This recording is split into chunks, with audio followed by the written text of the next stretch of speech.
قرآن جو پورا ہے 30 پارے میں، اس میں کتنے علم ہیں؟ جیسے مثال کے طور پر فزکس ہے، بایولوجی ہے، میتھولوجی ہے، میتھمیٹکس ہے، سارے الگ الگ علم ہیں۔ تو پورے قرآن میں کتنے علم ہیں؟ امام ابوبکر ابن محمد عربی فرماتے ہیں کہ قرآن میں 77,450 علم قرآن میں موجود ہیں، 77,450۔ پھر فرماتے ہیں کہ قرآن مقدسہ کا جو ایک ایک حرف ہے، قرآن میں پورے کتنے حرف؟ 77,450۔ فرماتے ہیں قرآن میں کتنے زیادہ علم ہیں، اور ہر حرف کی ایک اسٹارٹنگ ہے اور ایک اینڈنگ ہے، ہر حرف کی۔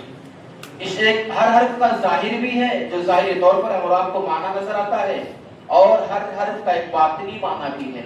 تو فرماتے ہیں اسٹارٹ بھی ہے، اینڈ بھی ہے، ظاہر بھی ہے، باطن بھی ہے۔ تو 77,450 کو ملٹیپلائی کرو 4 سے، تو جتنے علوم بنے قرآن مقدسہ میں اللہ تبارک و تعالیٰ نے اتنے علم نازل فرمائے، اتنے